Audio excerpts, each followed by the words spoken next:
is. There you go. Always a good way to start. Okay, cool. We should be live. If we are live, all right. If we aren't live, let us know. Actually, if we aren't live, you don't even know what we're saying right now. So We are live. perfect. This is the Americo-Australian podcast show. Yeah, Back at you again. good save. I'm Aiden, the Examine Life of Gaming guy. I'm here with Minnie. He's the Nintendo listicles guy. Hey. Got Selican. He's the new budget barrel guy. He's doing it better than everybody. And we got so Speedy, the proud. music guy, also the graphics guy. And we're here to talk I'm about doing video good. games and other such exciting topics. So, Mm. welcome. Basically, I would like to throw it out there. So, pretty straightforward. Pretty good relevant topics. We finished 2017 while still alive. What was the best meal of 2017 for you guys? Well, I made some good lamb once. That was mean, pretty good. I went to an Indian restaurant here, and that was pretty good. So I'd say that was the best meal of 2017. But I'd have to make a top 5 meals of 2017, and I'd have to make 5 of them before I can have a definitive opinion. Excellent. Top 5 graphically impressive meals. Yeah, exactly. Right. I don't know. I had a mad chicken parmigiano. I try to get all my calories from liquid, but unfortunately, you can't quite survive doing that. So, occasionally, I do have to eat a meal. Usually, it's just bacon. That's relatable. Nice. What else? Do they eat bacon in Australia? Can you guys confirm or deny? Yeah, we do actually have bacon. It only came in last year, actually. Kangaroo bacon, like, is it really bacon from a pig, or is it just like strips of kangaroo belly or something? No, we import everything from America, so we don't know. See, when I was in Japan, all the meat there was imported from Australia and Tasmania. So that must be why you have to import your meat, because all of your actual 'cause ours is domestic leaving. meat is going to Japan. The It all actual just That's a weird it all system. trickles downhill. Kanga burgers actually are pretty nice though. I've had a few Mm. Croco burgers are pretty good too. Kangaroo sausages are mad. I feel like you're probably making that up, but I no, have they're no way real. to prove it otherwise. In Queensland, in certain areas, in certain restaurants in Queensland, you can buy and eat crocodile burgers, and they're actually pretty good. They're good. They're very nice. Very nice. Basically, my takeaway from food cuisine was that I ate a fucking nice burger, a smashed it down burger. It's pretty good. And I ate a burger at El Jean, and they were pretty good too. Because that's basically my takeaway this year. But more importantly, probably the most important question though we should be asking is what ultimately was the best game thingamajig this year? They don't make good games anymore. They haven't done so for many years. So I mean, I think I can answer that question. What did I even play that came out in 2017? PUBG. I didn't play PUBG. I don't play bad games. Actually, Oh, there you go. Ooh. That's my answer. PUBG is my favorite game of the year. Maybe the new Hoorah. Senran Kagura game or Fate Extella if games that were released in America in 2017 count. But that's all I played this year. The overall, what about you, Minnie? Yeah, PlayerUnknown's Battlegrounds was my favorite. I've played parts of all the actual winners. Like I've played some Breath of the Wild and I've played some Mario. And did anything else win anything? No. Persona 5. There we go. Oh yeah. Yeah. Oh, I haven't played Persona, but that looks pretty good. It's. I got things to talk about that. But Okay. Roland, what about you?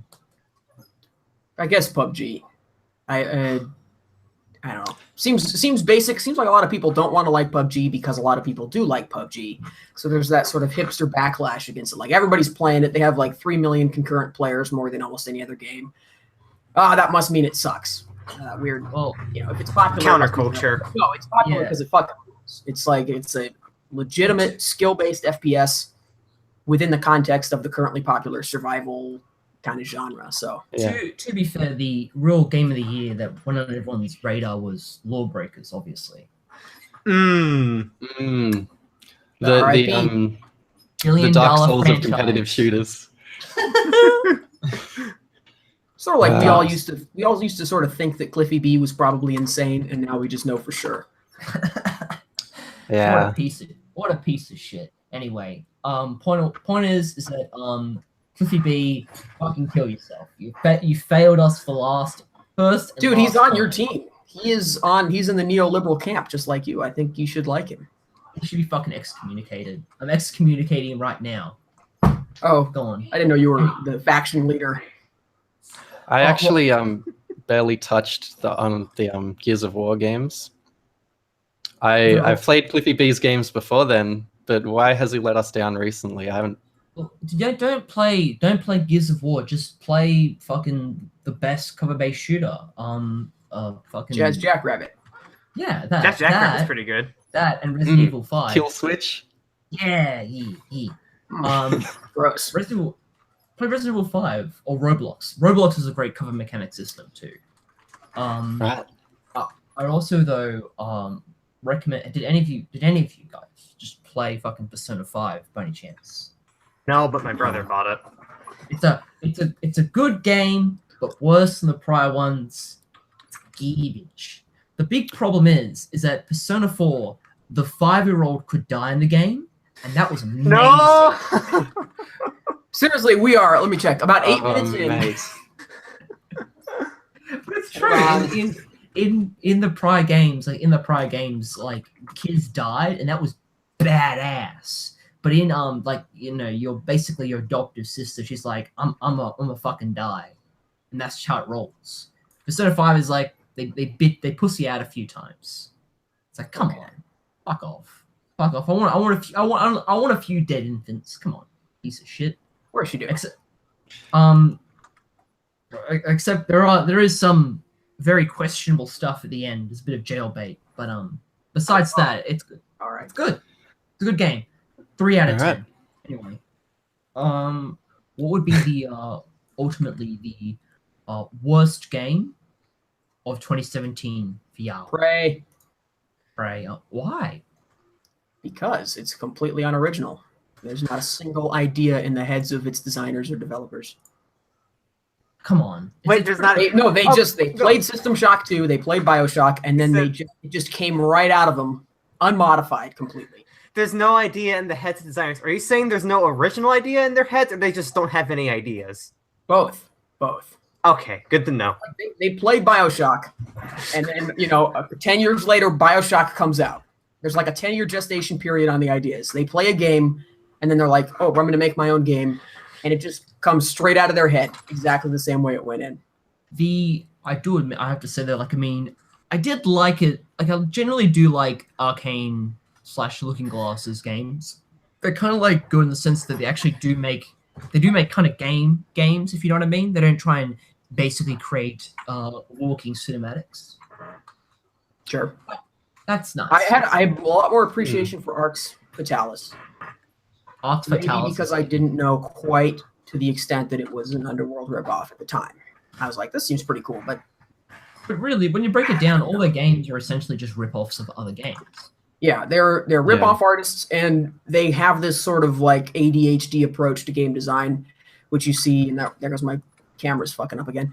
You can see it in what the hell is it? Dark Messiah of Might and Magic, and you can see it in Prey. You can see it in Dishonored, where they're like, all right, here's 80 boring ways to finish this level segment. And then you do one boring way, and you look at all the other boring ways you could have done, and you're like, I guess I kind of missed out on those, but not a big deal. Dishonored was a really good game, in my opinion, because of 2 reasons. The fact that you had bullet time, essentially, and then the bad ending, the girl princess, she dies. How old is this? Hang on, how old is she at the time? 6 or 7 or 12. All right, cool. Just checking. Cool. As you see, Did someone review Arx Fatalis recently? Like one of you guys? I did. Come on, you go. Oh, it was me. I feel like I watched it somewhere. Subtle plug. Oh yeah, somebody. I don't know who it was. Honestly, can't even remember. I can't be bothered to look up a link, but somebody did review it. The review sucked. The game sucks.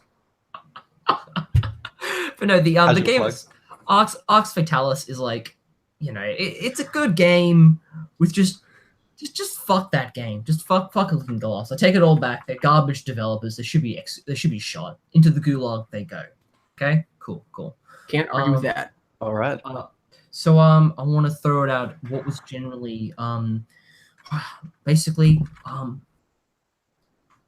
what was basically was there any kind of weird or strange games y'all picked up this year? Like not necessarily from this year, just in general. Oh, I think I have a couple. All right, go ahead.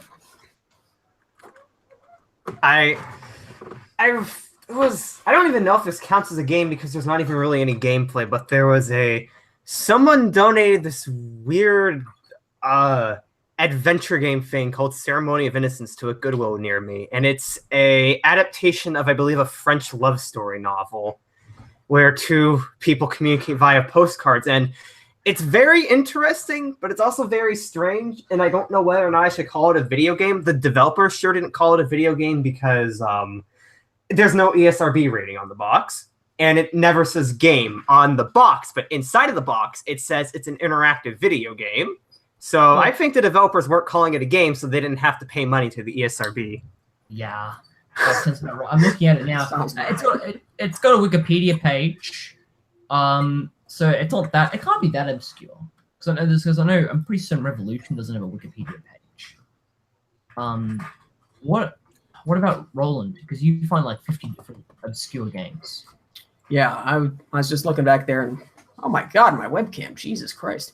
Well, that's what happens when you buy a Goodwill webcam, I guess. Do not attempt to adjust your computer monitor. We are in control of. You live up there? Holy shit. Fuck, I forgot what I was going to say. Oh, just Shadow Watch. Red Storm Entertainment Shadow Watch. I don't even know what the hell that game is, but I saw it in the cover with some kind of animated thing. I've heard about it. I've seen boxes of it. It's gone GOG. Have you played it? Have not played it, no. I think I saw a super cheap sealed copy on eBay, and I was like, yeah, I'll get that. Oh, nice. And then I think I just stacked it up on the top of my shelf somewhere and left it there. I don't know how you feel about this, but I got like a boxed version of Marathon 2 in the original Mac. The Mac thingamajig. Ooh, I like that. It's amazing because I got it for like very little. And it looks very nice. So there's sort of like people who know what those are, and then the prices are crazy high. And then there's people who are like, nobody gives a shit about Marathon anymore, and the prices are super low. Like you're right though. The box does make it worth collecting. Like then again, there should generally be. That actually leads to a good question. What was the best box of this year? The best new box? Just boxes, because you got to come across different. Well, I got the boxed copy of Observer. I wanted to buy it. It was like $30. I think the game is $30 on Steam, and you could buy a boxed copy from Poland with free shipping for $28 or something like that. I was like, yeah, sure. And I hate the game, which is unfortunate, but it does have a cool box, and it's cool that you can get a Polish copy of the game. What about you, Speedy? Best new box this year was Fate Extella's limited edition. It comes in this really. I wish I had a webcam to show it, and also had a mask to put on my face. But the box is. I'll see if I can. I'm trying to think of how to describe it. It unfolds. The right side of it has a magnet in it, so it sticks to the box. Then you unfold that. The front of the box folds off, and it has everything like neatly stacked on top of the game, and it has a huge art book with it. The game's neatly in there. Everything's just like tightly compacted. There's a bunch of cards of characters in the game. It's just good box. And then you go on. Let me stop down. Go on, Kinsey. Probably the best old game box I have is, I don't know, it's probably Ceremony of Innocence, because it folds out from the front, which is so weird. It doesn't even open from the top. It just folds out from the front, and it has a jewel case in there, and that's the only thing in there. If ever there was an ASMR boxing, that'd be you. All right, I'll make it. What about you, Minnie? I picked up a big box copy of a game called Down Under Dan that I found in a weird market in Tasmania in a really, really small town. Sounds And pretty it's- racist. It's from the early 90s. It's got a dude wearing like a hat and there's like a kangaroo jumping around and it's in the outback and there's like a saloon looking building. I don't know what the hell the game is. I think it's a point and click, but I spent $10 on it. That's amazing, man. That's amazing. I want, because that's the thing about Tasmania. Tasmania is a fascinating thing. Thing. Look, I recommend. You went to Tasmania? What did you think of it? Yeah, I like it. It's sort of like the air's clean, nothing happens, there's no traffic. It's like going into limbo. It's kind of like Groundhog Day. You sort of have time to do anything you want when you're down there. So I learned how to play the ukulele. Nice. Did you see the devil? I did see the devil. Nice. Yeah. I'd go. I'm not going to elaborate on that. Well, basically, when it comes to though I have to say though, like, did you see the big trees there? I saw some big trees. What do you mean? Oh yeah, cool. This is a video game show, not a tree show. It's a very beautiful place, and I climbed Cradle Mountain, which I recommend everyone to do if they come to Australia. Let's rebrand as a travel vlog. Let's just talk about the interesting places we went this year. All right. I didn't go anywhere. Oh, Yeah. What about you, Roland? Well, that idea is shot then. No. Oh, well, okay. So I did acquire. Oh, maybe it's visible up there. I don't remember when this happened. This might have been before there, right there. I acquired finally a boxed copy of Pathways into Darkness. Oh, So Oh, get off. that's one of the advantages to being in like one of those Facebook game collecting groups. Is occasionally you get a line on a pretty good deal, which probably the only upshot because otherwise you just get deluged by a constant stream of messages and that's kind of annoying. But worth it. Got a box of Pathways. Now, aside from the fact that I have my Could you just there. do me a favor? Just go and grab it. Just go and grab it off the shelf because I want to see it. it's really far away. Can you just grab it? Come on. He's Like not a wearing any perspective pants, thing dude. With the camera, like you think I'm right in front of this, but I'm actually like 40 feet away. It's like the way they shot Lord of the Rings. That was mostly in your country, right? Like you should know how they shot Lord of It's the New Rings. Zealand. It's in It New was Zealand, mate. Same It was- difference. It was Australia tier 2. Anyway, but no, New Zealand trying to reconquest that place. Anyway, You should try sending a bunch of prisoners over there. but what we generally though, the next big question is basically best child death of the year. None. They don't do that anymore. Throw that count up. I am gonna throw it at Blade Runner 2049. I think there was some dead kid, or at least there was some child abuse, so it gets honorable mentions. I and, might have told you this, but I was playing Ghost Recon Wildlands, and there's like some village where there's these kids running around, and I was like, did they? And then I shot one of them, and of course nothing happens because it's a modern video game, and I was like, yep, nope. Salakin would hate this. Yeah, that's pretty garbage. Because at least in like Mercenaries, like give you an example, like Mercenaries Playground Destruction was amazing because it actually authentically recreated the sense of collateral damage. You could drop like a fucking a tactical nuke on a small hamlet in the middle of the in a Korean rice paddy, and just everyone gets fucking destroyed. Salkin, just get to the point. You like it because you can kill a kid in it. Oh, I love it because I mean, like those houses must have had at least one or two people. I wonder if you can kill kids in the Revenge of the Sith game. I wonder if that's a thing. Oh my god, that'd be amazing. I want to. I don't think they would let you. I think Star Wars games are generally so wholesome that they wouldn't let you play as like evil Anakin. Yeah, it seems They unlikely. let you play as Darth Vader when he's doing, anti-rebel operations, but I don't think they'd let you just kick down the door to the temple and start slaughtering younglings. I have to say Seems that like bad branding. the thing is though, that's why I kind of love the new Star Wars movie. Like Luke is such a red-pilled motherfucker. He's like, fuck kids, fuck morality. Fuck that. But the great thing about it, though, is that, like, people were like, I fucking hate the character of Luke in The Last Jedi. But here's the thing. It goes full circle. Anakin Skywalker killed kids. Luke Skywalker tries to kill kids. It's brilliant. I love it. Brilliant. There's got to Uh, be a way to move past this, but I don't think there is. All right. Well, basically, best anime. Anime mm, sucks. Yeah, that's about right. Oh, come on. Well, at least some of you watched Devilman. No, I didn't watch Devilman. Have you at least heard of Devilman? Yeah, no one's shutting up about it, and one of my friends really likes Devilman. Oh, it's fantastic, and you know why I like it. I'm not even going to ask because I know exactly why. Hey, you guys want me to mute Salakin so we just don't have to hear about it? You know what? I'm going to say preemptively that Fate Stay Night Heaven's Feel was the best movie or the best anime because it was more Fate stuff done by UFOtable, so that immediately means it's good. Well, Oh, we have a comment from I'm gonna fuck this up. Michelle Bifano says, "Does Ewoks count as kids? Because I've killed a lot of Ewoks in the original Battlefront 2."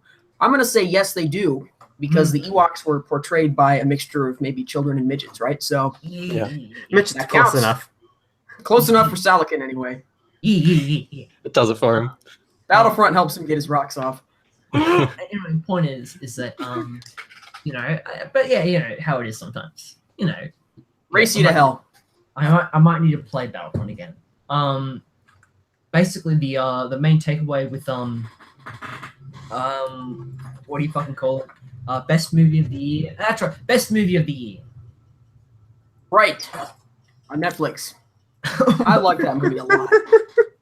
No, I'm not you even can have- fucking kidding. I fucking love that movie. But I'm like a huge David Ayer fan. I even like Street Kings, which I think by any objective measure is kind of a shitty movie. It's not bad. It's a little bit. I do like some of its more. They have Joe Rogan in one of the opening scene, which is pretty amazing. And then they are.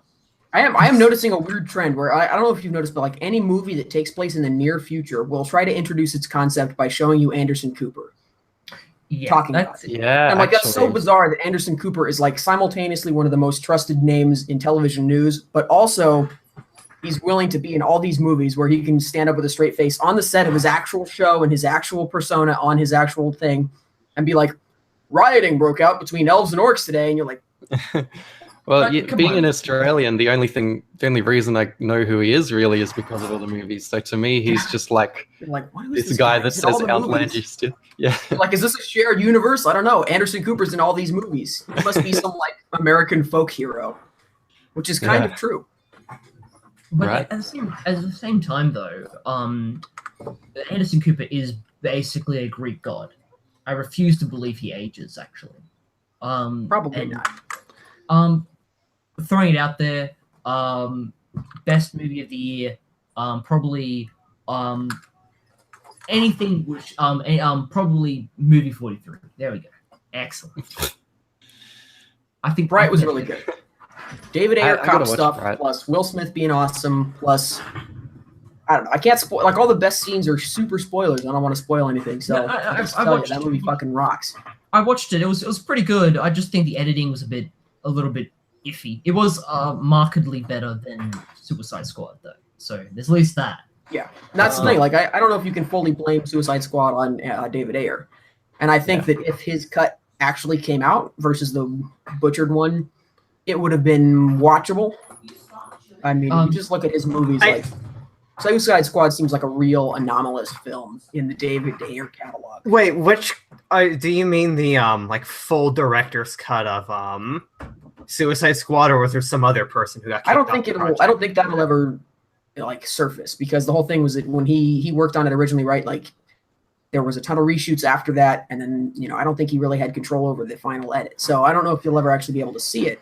Yeah, because I thought they There's were kind of a lot of movies that are I thought lost they to were time. released the director's cut or whatever, the really long version of Suicide Squad on Blu-ray, and everyone agreed it was just as bad. Oh, I don't know. I'd be interested in seeing that if that is the case. Yeah, I thought it was just okay. like an extended version of the No, studio cut. It was what I think the director originally wanted, and it was absolute garbage. It was actually Right. just as bad.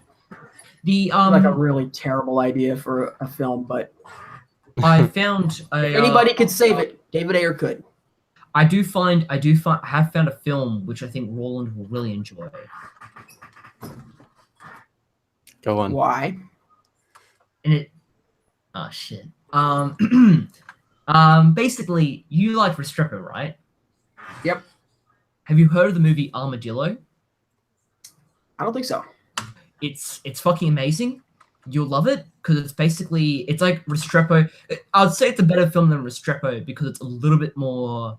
It's just a different perspective of the conflict in Afghanistan, and it's really fucking cool. Just look it up. It's amazing. It's basically it follows a Dutch platoon in a NATO firebase, and it just gets in there into all sorts of shit. It's amazing. It's the best thing ever. Nice. Just look it up. Yeah. It has a few dead kids in it. Amazing. I love it. Got 5 or 6. Well, they come across a whole like bombed out town. It's pretty cool. Nice. Yeah, it It's, does sound pretty good. other than that, Logan was pretty good. Fucking Blade Runner New Blade 2049 Runner was was pretty good. Blade Runner 2049 It was was pretty a little good. bit on the long side, and it was sort of like multiple times during the course of the film, I'd get pissed off because the scene would drag on. I'd be like, I know what's happening here, just fucking move it. But then I by the actually end of the found it film, kinda you're boring. like, that kind of was worth it. Like, you just feel good about having watched the whole thing. So overall, good movie. Definitely going to want to watch it again. Buy it on Blu-ray. Yeah, I want to see it again, but hang on here. We got a question for Mini-Me. Oh god. Oh, shit. Sorry. You may not. Oh, God. All right, here. What do you think of the fact that Sonic doesn't kiss Cream the Rabbit at the end of Sonic Boom Rise of Lyric? Do you agree this should have happened? I'm gonna go vote. What is real that? quick. Is that English? Yeah, I could probably So, answer it better. Can you? I feel like it what was do you implied. Sally guys- can know. for me? All right, Minnie, let's hear it. What do you think? What is your hot take on this issue? Well, we've had a slowly building love triangle in Sonic series up until Sonic Boom Rise the Lyric. And if you remember all the innuendos that the character Rouge would say through the video games up until fucking 2015 Minnie. when Rise of Lyric came out, you'd know that Sonic wouldn't kiss Cream the Rabbit because that would cause tension within their friend group. No. You do know that Rouge the Bat. Why? You do know that Rouge the Bat is a trap. So it's No. No, God. She is a trap. No. Well, actually, that actually leads to a more relevant question. Are traps gay? Well, you're banned from Total Biscuits convention. These memes I don't Hey. get. Come on, are traps gay? Yes. See what the No. comments Just says. because We've it's got- lower on the Kinsey scale doesn't mean it's not on the Kinsey scale. I'm the arbiter of this, so traps are not gay. So, yeah, That's fair and yeah. balanced. That's fair and balanced, Really? like Anderson The Cooper. only thing you're the arbiter of is how many dead kids are in your backyard. Anderson And there's Cooper not- is gay. I don't have many in the. Well, I have. Well, to be fair, I kind of have my pig in my backyard. So does that count? How to dispose of it somehow? Basically, look, I can clarify that traps are not gay. And if you say they are, you're just fucking wrong, man. Ooh, you haven't- bestiality count. What's Can't that? argue with that. What's the anime Fate Zero anime with the trap? Well, for one thing, the fact you called it a Fate Zero anime instead of a Fate anime is killing me internally. And secondly, it's Fate Apocrypha. It's like, what is it? Fate Zero Re? What is it? What's the one where the guy dies like a billion times? I got one where to buy guys like a billion times. I don't know which one has the guy dying a billion times. It's the one where the lolly gets murdered. Maybe it's Prisma Ilia. Or no, okay, no, the one where the lolly gets murdered. That's either Prisma Ilia or that's Unlimited Blade Works. No. I'm talking about the one where, like, you know how the guy dies, he comes back to life, and then he keeps dying a bazillion times. And then there's a later part, he becomes friends with the lolly maid, and then she gets brutally tortured in front of him. It's pretty funny, but like I don't know, man. I don't know. Why? Hey. Why do I associate with you people? Look, I want to try and find out the name of it. It's a fake anime, but it's Maybe good. it is Fate Zero because Maverick said, "What's his face shot Ilia?" Yeah, it probably is Fate Zero. Look. Actually, I do like Fate Zero because like the literally first opening of one of the Fate animes is like a kid getting eaten by a demon, like right off the fucking bat. Yep, that happens in Fate Zero. There we go. Hey, that's a kid dying. Yeah. Here it is. Hey. Nothing will touch. Nothing. The kid death count will never beat. Now and then, here and there, because like the kid death count is like fucking 50 by episode 13. It's amazing. Oh my god. So, what were your favorite movies this year You have again? such perfect recall. Logan, You just instantly name a work. Somebody can be like X work of fiction, and you'd be like 6 kids. Hmm. Actually, that's one of the reasons why I like Logan so much. This movie, 37 kids die. But that's one of the reasons why I like Logan, because Logan, it's like I don't think any of the kids die, but they get the fuck beaten out of them, and it's like that's good enough for me. That's good Right. enough for me. We need to lock you up. What do you think I am? Your standards are kind of low. Dude, my fucking roommate is Ivan Malad. Come on. Anyway, Dude, how good is Battle Royale? That's a fucking sick movie, isn't it? I fucking love Battle Royale. The only problem is Why? Why do you love only- it? What's the reason? Well, I love it, but I kind of hate it too because the ending, the kids survive. That annoys me. Anyway, like fuck you, like fuck that movie. Like the old dude, he's like, lol, I've got a water pistol, and he survives. He dies, but the 3 kids survive. Like fuck that. We need it. I mean, so many kids die. But Right. the jokes on the Japanese though, because they can't actually film that movie again because there literally are no kids. They have to just import Chinese people. But anyway, the point is that fucking the point about Battle Royale was that 2 nukes weren't enough. We needed a 3 or 4 of them. We could have our own version of the Dead Poet Society. Just call it the Dead Kid Society. Hey, but no, but like actually, if you really break it down, all great works of fiction always have dead kids in them. That's just a historical fact. All great works of American youth fiction have dead dogs. Actually, to Roland and Minnie, because you guys were a bit older, you're kind of like late end of year What's that millennial. supposed to mean? You're millennial. Roland's quite a bit older than I am. Oh, He's fuck like a that. good 6 years older than me. We're all You're all- millennials. But you're okay. You're okay. Well, I'm kind of like the. Speedy's like thankfully- 30 though, right?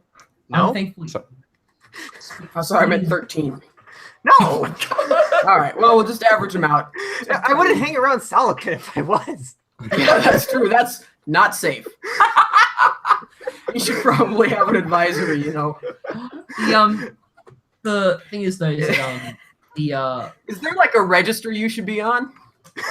what do you think I should be on? I'm already on it, man. Like we're not even talking about my neighbors now. Actually, no. Do they know? Do they know about you? Oh yeah, they do. Basically, Oh, my that's good. neighbors are as Minnie would probably know better, would Lebanese Muslims, and they're nice people. They're friendly people. And my pig ran over them and chased around the mum, and it was just like good old queen. That seems like a problem. Yeah. And they talked about how they might send Hezbollah after me, and I was a bit concerned. But other than that, it was pretty good. So as you can see, like I said, man, like my fucking, I'm on many lists. I'm on many lists. None of them good. Point is, You should try to get on one of Minnie's lists. Yeah, I can put you on. Top 4 morally depraved YouTubers. Number 4, Salakin. Number 3, Salakin. Number 2, Salakin. Number 1. Oh, wait before it. Still Salakin. Man, we're not even being roped into this, and there's 4 of us. It's all you, Sal. You just took us over. Yep, thank you. Isn't how like that's kind of the beauty of it though. Like I bring people together in mutual disgust. There's one thing the entire internet can agree on. It's that Salakin's a psychopath. Would you want it any other way though? I guess not. Yeah, I guess I probably. feel pretty good about it. Excellent. But now, probably the big question we have to ask ourselves today. This is like a relevant topic. Is best drink of 2017. I had a pretty Gin good and tonics. sip. Let me just Sorry, pull go up ahead, some sip. I got water right here. Nice. What is all That right? was close enough to 2017 to count as the best drink. What about you, Minnie? KFC does frozen Mountain Dew now, so that was Nice. pretty cool. Shit. And what about Yeah, you you, should Roland? check Can't that out, believe it, but Roland. I'm actually a little bit jealous of Australia. Yeah, Oh, you got to what about check you? that. Dude, I'm a big Roland- fan of gin and tonics. Nice. That's my drink. Nice. Especially if you spell it in the Hitchhiker's Guide to the Galaxy way, or one of the many ways. Well, What? I Gin and do have to tonics. say, I posted in the chat. Gin and tonics. I love it. It's the great. what about okay? So generally, though, what is the best dude bro of 2017? It's got to be one of the Name, I Paul think. brothers. Oh, it's like I liked that video where he filmed a corpse. If only that corpse was a child. Hey, we don't know. We don't know. You never know. Oh my gosh. That's actually one of the reasons why Paranoia Agent is one of my favorite animes. Anyway, I actually I didn't know that it was like you didn't expect dead kids, but hey, you got them in the end. What about you, Roland? Oh God, I don't know. Come on, there's a few good dude bros out there. Probably true. Come on. Not really my wheelhouse. Well, look, come on, you can't deny that, you gotta give props to Harvey Weinstein. He's a pretty good dude, bro. Oh, Wow. yeah. Now he's one red pill motherfucker. That's all I gotta say to that. I don't think that's what red pill means. It means in my book, I don't know. What color are roofies? They're probably just white. I guess he's just a white. What about Speedy? What about you? What's the topic? Dude bros. What? I don't even understand the question, to be honest with you. Yeah, I'm confused, man. Dude bros, like, someone that, a fellow homie. Come Oh, who's my favorite homie of this year? Probably the Yeah. best homie. Best homie of this year. Yeah. That guy that went into the Emoji Feeder movies, jacked off and then just left. He's pretty. He's kind of a legend now. Good Did job. they ever Would you catch say him? that he's based? No. Is that the right Would word? I say that he's pure Kino? Hashtag. Can you explain that one to me? Because I see it and I don't even fucking get it. Kino is some stupid.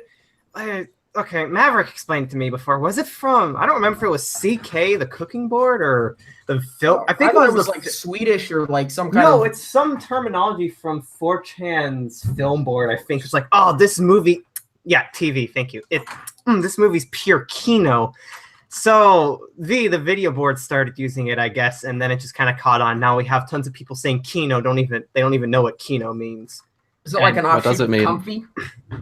Yeah, maybe it's some offshoot of Comfy. All I know is that Maverick has been torturing me with it for the past few days, and it's terrible, and I'm tired of this word. All right. Well, I look, haven't can even see heard why. this. I'm so out of touch. all right. So I'm gonna be throwing it out there. Best podcast of 2017. The best Ours- podcast of all time is Four Finger Discount, the Australian Simpsons podcast. Hey. It brings us an endless stream of sugar memes over the last couple weeks. Excellent. All right. That's on my. That's gonna be one. Magnificent. What about Okay, I'm gonna throw a few bones out there. Just a few more kind of relatable topics. Best white nationalist of the year. Relatable. Yeah, most relatable. Salakin. Okay.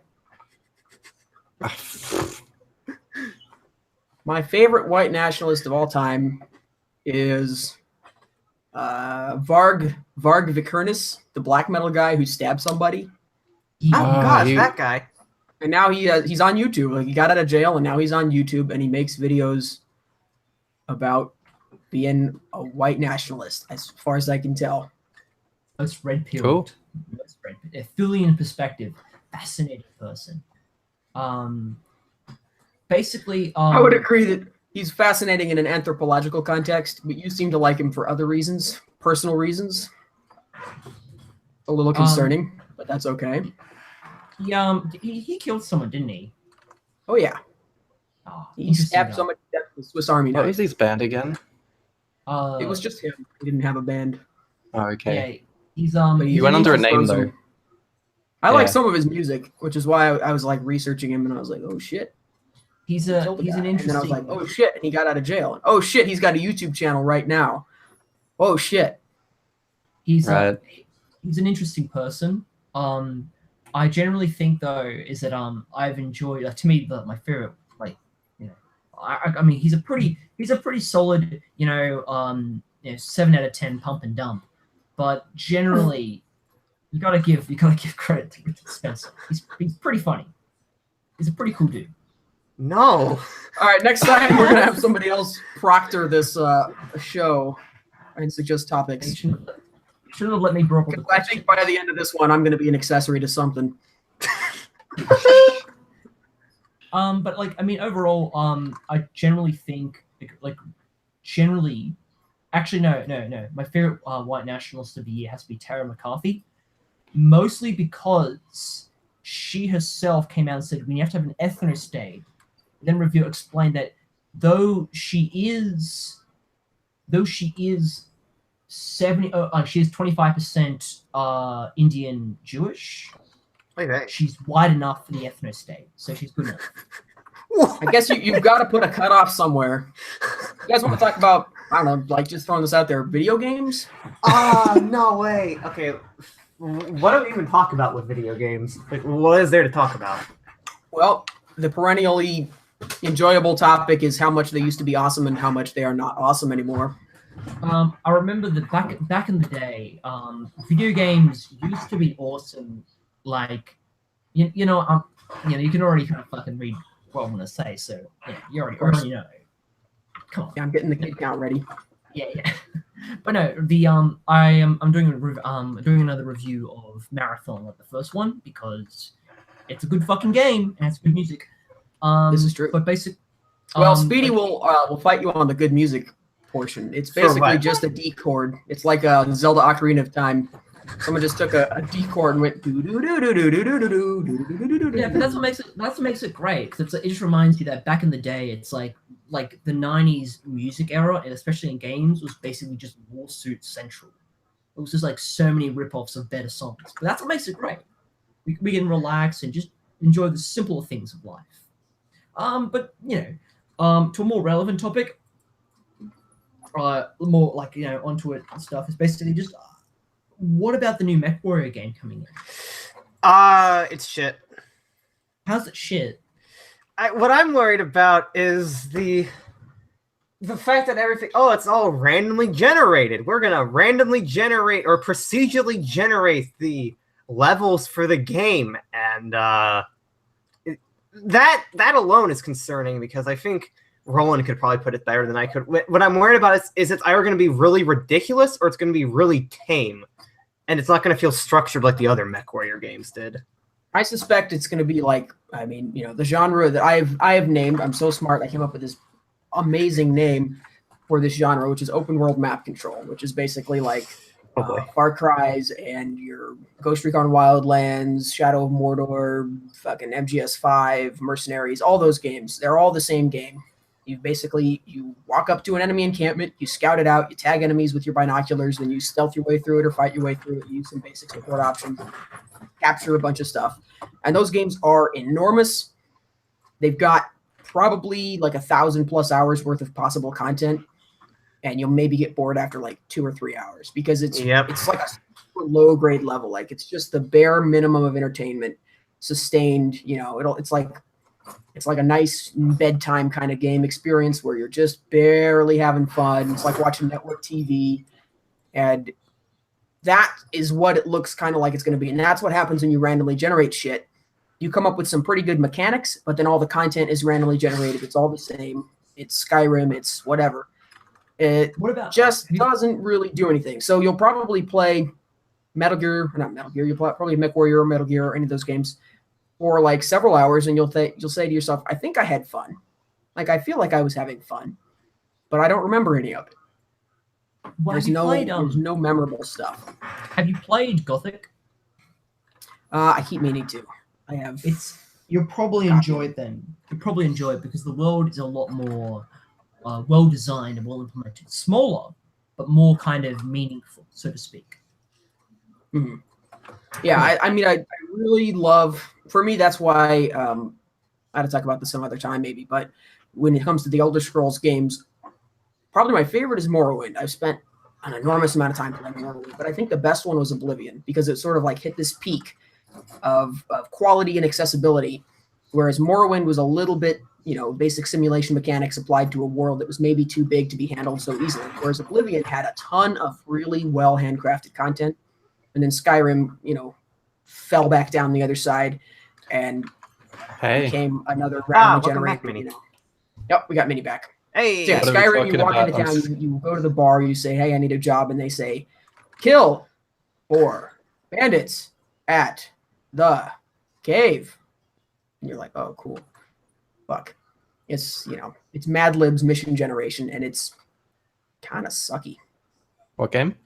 Skyrim, Oblivion, Morrowind, every single modern game. I think one of my big issues with all these shitty goddamn video games is I don't know, they all kind of play a lot the same. They don't take many risks. And there really is there's one style of game now, and they all have kind of the same stealth mechanic and the same RPG mechanic and the same open world-ish mechanic. There's not a lot of variety in AAA games. That there ever really is. I think AAA just moves from trend to trend. And now is those stealth light, it's RPG light, it's open world light, everything's light. What about you, Minnie? What's your hot take? There are genres I really miss. Like we don't have any arcade races anymore, which I think is insanity. I don't know. I get burnt out. I haven't played a heap of games lately. This past 2017, if we go through it one by one, it's just going to be like, yeah, I didn't play that. Yeah, I didn't play that. Yeah, I didn't play that. Because it doesn't interest me as much as it used to, but that might just be because I'm getting over it rather than the industry getting worse. I don't know. Yep. Except there are some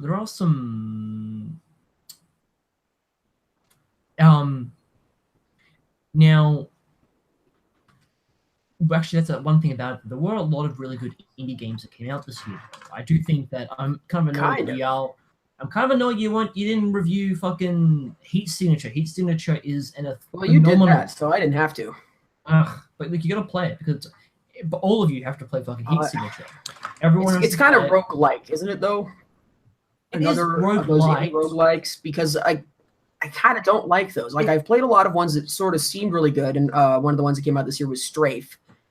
That seemed pretty good, but then after you play them for like one session, at least me, I'm like, I don't really need to play that again. Like there's not a real compelling central hook. It's just sort of, it's the indie version of that open world map control game, where it's like, well, we're really going to build a whole bunch of content. We're going to kind of randomly generate some levels and stuff, and you'll go through it and you'll restart a bunch of times. You'll play the first 20% of the game.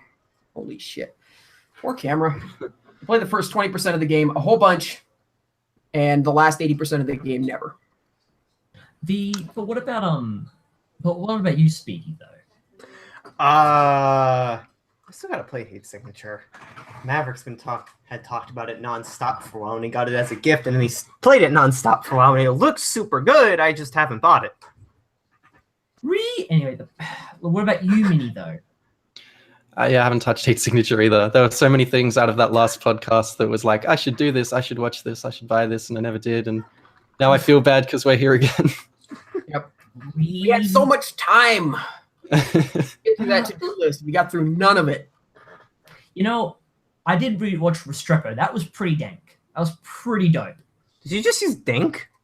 Yeah, it's pretty dank. I think there's a part where they're storming a village and stuff. Fucking Generation Z, man. Jesus Christ. Anyway, look, they throw a few grenades around the place in Restrepo, and a few people get killed, and they're like, oh, we accidentally killed a few kids, lol, and then they move on to kill a few more Taliban. And it's just cool. It's just a cool fucking movie. And then the creator of it gets killed, so it's cursed. It's like a cursed film. I love that shit. Would you want it any other way? That's the big question. And I don't want it any other way, man. It's fucking. What's the count at right now? Is it 9? We're getting 9. closer. I can feel it coming. But generally though, what was okay, well, what was the hot take on I don't fucking know. Obscure gaming bullshit. Hmm. Come on. Gaming it's on another peak. Like everybody's maybe it's cresting the peak. People are sort of like, I guess I'm getting tired of all this video game collecting stuff. They might be moving on to something else. But come on, what about obscure gaming? Come on, there has to be a few obscure games you could recommend. I'm gonna look at my Sure. shelf. I mean, real quick. like, yeah, all the Find games some that I played this year. obscure were- video games. Yeah. I don't know, like indie, if indie counts as obscure, like I played Ruiner, played Observer, played Strafe. How's Observer? I want to play Observer. Like it was total style over substance. Like everything looked cool and was really pretty, and then you played it and you're like, not much there. Nothing really happening. Would you say that about Observer? Yeah. But I think that's part of the problem is I was expecting maybe a different genre. I thought that would be more a game there, but it's actually just an adventure game. Which Right. I played Myst once when I was a kid for like 15 minutes. And then I took the big notebook that it came with, and then I put all my mech designs in there.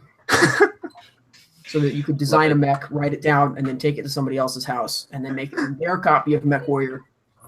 So you could use it wherever you didn't have flash drives back then. You had to make do. I do admit though, like back in the day, it used to be kind of I do miss the days when like games actually had lastability, but no real luck, unfortunately. I find that complicated mechanics gives you much better lastability than does just an ocean of content. Collectibles. Yeah. Yeah, like you look at like Just Cause 2, Ghost Recon Wildlands, some of those games have maps that are just scary big. Like you start zooming out of what you think is the game island, and you're like, oh shit, there's like 20 game islands, especially in Just Cause 2. I don't think I have ever left the starting island of Just Cause 2. And I played that game for many hours because it was pretty fun for a while. But that's the thing, like lastability, nobody goes back and plays Just Cause 2. Why would they? Lastability is something that's more mechanically rich. Like I was looking through a whole bunch of games that I thought I should probably play this game or I should give this game another try, and just seeing how many hours I had in Steam. And I think I had like 20 plus hours in Receiver. And Receiver is just this weird, it's a game where you operate a gun. Like that's the whole mechanic is like the weird intricacies of operating a gun. And the actual content is very simple, very repetitive, and doesn't last very long. But I just keep going back to play with a fun mechanic. It's like one of my favorite, podcast games. What about okay, generally though, what about the other guys though? Because Roland, you have like 50 billion trillion awesome obscure games. But what about goddamn Mini and Speedy? I don't hear anything from Onyx. I don't hear anything Speedy's from got them. the most obscure games. Like I've got a bunch of pretty well known stuff, but every time I watch a Speedy video, I'm like, I didn't even think that was a real genre. I have I actually went to my shelf and looked for stuff, and I can recommend Hellbender and Fury Free. Really anything that, what was the company's name? I think it was Terminal Reality or something like that, because they made Terminal Velocity, which used an engine called the Pod Engine. They're like, we should make a lot of games with that. So they ended up Hellbender was one of the first games they made, and was also one of the very first games to use DirectX alongside Havoc, which don't play Havoc, don't buy Havoc. It's like $30 online. It's a horrible, horrible game that's only good for historical significance. I got it for $3. I feel like I should have been given $3 to buy it. But yeah. I'll go to a Goodwill, you're like, look, I know you need this out of your shop. For the right price, I got it from a guy on Craigslist who was selling Tomb Raider 2 and free, and he wanted $5. I was like, I'll buy that. No, this is Havoc game? Okay, I'll buy that too. Havoc's garbage. Tomb Raider's not garbage. So, yeah, but Hellbender and Fury Free, both very, very good games. Terminal Velocity is really good too. And then there's also Monster Truck Madness, and that's a good game if you like. I like Monster Truck Madness because I don't play it like I should play it. I go off of the map. I completely ignore the other racers because they're stupid, and I just explore the game. It's one way to play a game. They made a lot of stuff, and they also make Connect Star Wars, so they're a great company. Now, how many of you? Now, what about you, Minnie? Though, 'cause you've got you have Deadly Dozen, so you've already obviously got a few. Any more? Yeah, I played through Deadly Dozen 2 this year, but like otherwise, like that was weird. I didn't like it that much. It was almost better than the original, and it ended up being much worse. But I most of the obscure games I play are handheld games, and you know why. And they're games that are trying way too hard to look good that they forget how to play well. So it'll be like there's a bunch of DS first-person shooters, and most of them didn't figure out how to control properly or how to be a fun game. It's stuff like that are like Dementium and Moon and. I got totally suckered into Metroid Prime. Was it Hunters? Hunters. I was like, oh my god, a real FPS. No, it wasn't. No, yeah, I agree. Moon's funny though. You're like, wow, this exists. Holy shit. Yeah, it's weird that kind of game just does like. There's no hype around Moon. There was never hype around Moon. It just happened. Nobody ever talks about it. You're like, how is this? Am I dreaming? Am I awake? Yeah. What's going on? But the thing is, though, it's like, I mean, I'm trying to find obscure, shitty games because, like, the best obscure game I've played is Soldiers of Anarchy. That game's amazing. Oh, shit, I really got to play that game. It's so fucking cool. So good. It's kind of terrible, but I think it's like the best kind of game because it's like, if you love Stalker or XCOM, you'll just fucking love it because it's perfect. It's like one of those games that's really dedicated to the mechanics. Oh, like, so good. We have these ideas for good mechanics, and they just went for it. That's like why I love 7.62 High Caliber. That game doesn't crashes all the fucking time, but it was just so much stuff. You're like, oh my god, you can do that. Like every couple minutes playing 7.62, you're like, oh my god, you can do that. Like you can unbox a box of ammo and then load magazines. Oh my god, you can do that. Or like, my favorite thing about that game is that you can tell your soldier to create a custom burst. You like dial in the path of the burst and the number of rounds and everything. Whoa. And it takes like 20 minutes. You got a guy like looking at a building. You're like, okay, I want to have him spray a burst across the building to hit people inside with materials penetration. And so you spend like 20 minutes like, okay, he's going to start here. And then you drag the line like he's going to end here. And he's going to shoot 36 bullets because that's the maximum he can do with his action points this turn. Okay, I got it all set up. I'm going to go. You hit start and the game crashes. Shit. But then you go back and you spend another 20 minutes setting up that burst because you know it's going to be cool. And it is. So that game goes on sale a lot. It's on Steam for like $1.24 every now and then. And if I was to buy it, 7.62 High Caliber. And if I was to buy it right now and play it, what should I expect? How should I prepare myself? I don't know if the Steam version crashes as much. Hopefully there's some kind of patch or something, but because it's Steam, basically it's like, what if you took Jagged Alliance, you put it in 3 dimensions, and then you just added way too much stuff. And it's like, it's got real-time pause, or what do they call it? Smart pause or something like that. Oh, gosh. It's real time, but with pause and with action units and stuff like that. And it's got a lot of interesting mechanics. Like it's got a ton of realistic guns, and you have to manage your inventory obsessively for hours. But it's essentially the same kind of thing as Jagged Alliance. Like you got a map, you got a bunch of cities, and you're kind of doing quests, and you're kind of doing squad combat. It's just an odd intersection of old school RPGs like Fallout and stuff like that, coupled with, you should probably like a play tactics game. You should really definitely play Underrail or Fall of Gaia. Both games are pretty much the best thing ever. Like old school Fallout, from a German perspective, really, really good. Especially Last Days of Gaia, because it has like, what's that? What did you call that terrible, like heavy metal soundtrack in Mech Assault?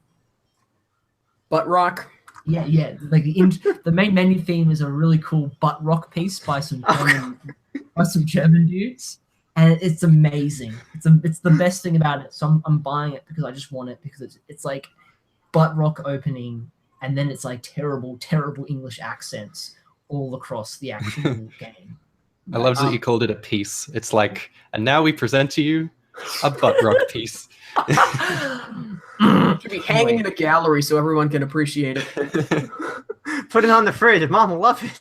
There you go. But generally, though, I wanted to point out we have to talk about it more to get back on topic to whatever the topic was. Well, we could bring up the topic of gaming it or games being difficult because Maverick asked, and I regret not asking this earlier, is what does everyone think of the level scaling in Oblivion? Excuse me. Not as bad as the level scaling in Skyrim, but it does suck pretty bad. It's pretty awful. I hate games that have like a level scaling system. That's why I like Diablo more than I like Elder Scrolls, because Diablo you can actually fucking kill things which are lower level than you, and it feels good. But also, I have to just walk away watching the absolute fucking disaster, which is, what is it called? That's right, the you know what? Fuck that noise. I say we get to the more hot topic bun issues. Oh no. So yeah, Roland and Speedy. Yeah, it's been 100 basically a year since Trump came to office. So far so good. Oh gosh. Nope. Well, I'm gonna veto that. I'm gonna use my presidential veto to skip that conversation. Oh come on. Yeah, level scaling. Oh man. Anyway. You've been shut down, motherfucker. Level scaling veto as well. is terrible because it's the opposite of how RPGs are supposed to work. It's like the least RPG mechanic you could possibly cram into an RPG. And that's one of those things that I really hated about Fallout 4. That's like you can get all the best equipment and all the levels and perks and everything, and you'll still have to fight for your life against a Deathstalker or whatever the fuck that's called. It's never feel like you've actually improved. And Skyrim made it even worse because the way Skyrim worked is that you'd end up with a shitload of materials and you'd be like, well, I don't want to waste these, so I guess I'll craft. And then you gain a bunch of levels in crafting and you're like, oh fuck, or smithing or whatever they call it. And now all of a sudden you're basically like somebody who's really good at domestic tasks. You're like level 100 at cooking. And then you're like, okay, I'm going to go into a dungeon. And all the enemies are like, we're also level 100, but we're not level 100 at cooking. We're level 100 at murder. So you done fucked up. Whereas like every other RPG, or especially like the good ones, like any early Elder Scrolls, the whole point is that you can stay in town and you can slowly level up yourself, improve your equipment, improve your abilities while staying in relatively safe areas so that when you do finally go adventuring, you're like, here I am. I've leveled up. I'm not a complete fresh-faced newbie anymore. I can actually take on a dungeon. You try that in Skyrim, and you just get your shit pushed in. Like, it completely ruins the game. What about I'm wondering though about the I'm not sure if I've asked, but what are your favorite games? That's all three of you. Kind of basic, man. I certainly do like the complicated, weird games and the RPGs and everything. My favorite games is just like, it's like Halo, Max Payne 2, Mech Warrior 2. Most games with a 2 in them. 2 is the best number for games, except Mass Effect. Unfortunately, Mass Effect never made it to 2. They got stopped after 1, cut tragically short in the prime of their career. I had a top. Okay, there's the image. Thunder Force 3 and 4, maybe 5 if I ever beat that one. Police Knots because it's Kojima's best game. Mech Warrior 3 because despite the customization system, I just like the simulation part of it. Ys 1 and 2, Ys Felghana, the Ace Combat trilogy on the PS2, and Hexen 2. Nice. I liked the Tony Hawk's games. I like Time Crisis 2. I can beat it on 1 credit. Humble brag there. I like Deus Ex quite a lot. I like Mafia. I like Metal Gear Solid 2. I like its weird postmodern shit that it does. I like there's an adventure game called The Longest Journey, and I hate point and click adventure games, but I love this game. Longest Journey. Yeah, I've heard about that. Yeah, they turned into the Dreamfall series, which has become a thing. It got kickstarted. It's got the girl in it, isn't it? Like the main character. Yeah, that's the one. Yeah. I always confuse it with Siberia, even though they're different games. Yeah, well, everyone does. They're very Every similar. single adventure game starring like a young lady all sort of blurs together in my mind because I've never played any of them and I never will. Fair enough. Not for everyone. The best games, the best gaming thingamajig ever is I know what you're thinking, but no, it's a Super Metroid. Is that your favorite? No. It's a perfect.